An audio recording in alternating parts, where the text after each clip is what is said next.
So let me just start off by saying kudos and congratulations to AMC, to Angela Kang, to Scott Gimple, to Robert Kirkman, to everybody associated with The Walking Dead, because they've been talking about the ninth season being a new beginning, as the first episode is called, and what we're going to be taking a look at. And I have to say, it really does feel that way.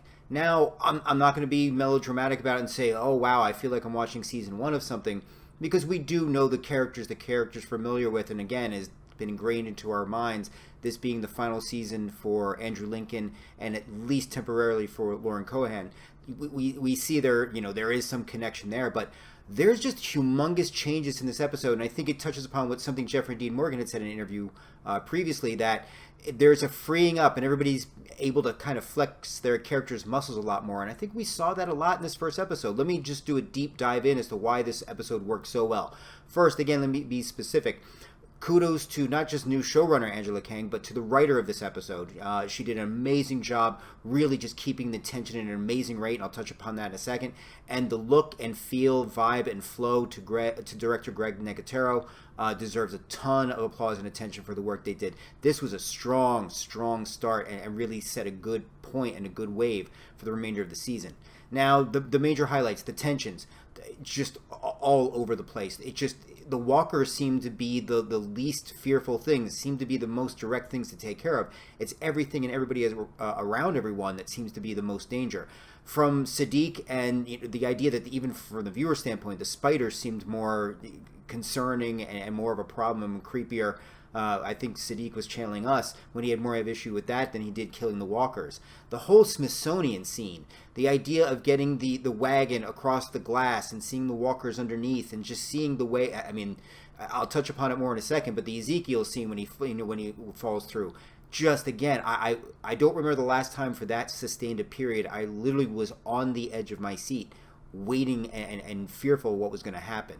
The building tension within Daryl, in this idea that he's had enough. He's ready to walk away from the sanctuary. He's had enough trying to make anything out of it. I mean, we can understand, because Negan, the Saviors, the Sanctuary doesn't really hold a lot of good memories and a lot of good things to him, and the losses he's had to deal with. And also in his interactions with Rick, we're seeing this idea that Daryl views lost his family. This idea the family grew up, they grew apart, they've gone to different places, and it just doesn't feel right to him. This whole concept doesn't feel good to him, which I thought was very interesting. I also thought it was very interesting in contrast to Michonne, who seems to really be embracing this idea of we need to be building a charter, not a constitution, and really learn from the benefits of what built this country and avoid the past mistakes, and we can really build something bigger. So I thought Daryl and Michonne, while a lot of similarities there, were also a nice contrast with how they're looking to the future of the Hilltop Alexandria Sanctuary and all the other communities. Carol, Ezekiel, loved their interactions, loved the fact that he proposed to her, and in typical Carol fashion, handled it, by pretty much avoiding it, and then deciding to take up and running the sanctuary. My only concern is, it really does feel like they're building up for some sort of loss, and I don't think we're losing Carol. And for those of you who are familiar with the comic book, you would understand why I'm a little concerned. So, and I love the King. I love me my Teen Titans Go cyborg voice. Carrie Payton's fantastic. So I'm hoping for a dramatic change in how they said the Whisperers storyline is going to go. The Savior Negan leftovers, that's just, and the fact that they're there in a lot of ways just because a lot of people in the sanctuary are desperate. They're lacking food, they're lacking pride, they're lacking the ability to really contribute, and they're still dealing with the effects and the hatred that they're getting from Negan and what the Saviors represented to other communities, again, justified. And then we have the communities themselves. Again, it's getting to the point now where the Hilltop is saying we're giving too much, and we're not getting enough back, and again, that building resentment towards the sanctuary specifically, that's becoming a major issue and a bone of contention between, my next thing, Maggie and Rick. Interesting that they both seem to have their own respective Negans in a way. With Rick, it was Negan. With Maggie, it's Gregory.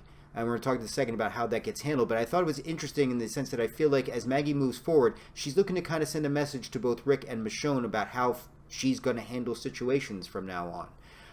Their leadership style, Maggie has an issue, and I think it would have been an issue no matter what, but the idea that Rick made the decision to leave Negan alive, I think really just twist the knife into Maggie, like, look, you want me to be leader, you say these great things, but you're still the great Rick Grimes, you're not stepping down, you're not really giving me the opportunity to be who I need to be, and the fact that it's going to come down to respect in Maggie's eyes, she's going to take respect if she's not going to be given respect by those around her. She's thinking big picture in her mind.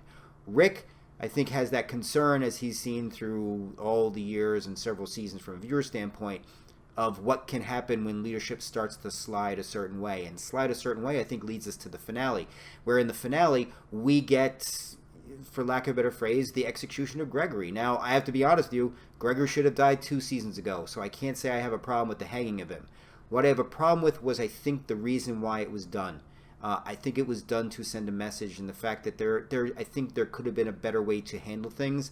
Also, I don't know if Gregory doesn't now represent some kind of shady martyr to a number of people who may be questioning Maggie and maybe calling into question the amount of things they're giving to help the Sanctuary, to essentially help people that were willing to kill them less than 2 years ago. So again, I think so many great things were built up at the season premiere. I'm really looking forward to see where the season goes. But again, to everybody behind the series, an excellent start. I think it's, if you haven't visited the Walking Dead universe in a while, this is a great time to jump on. I think it's going to be great, and we still have the Whisperers to come.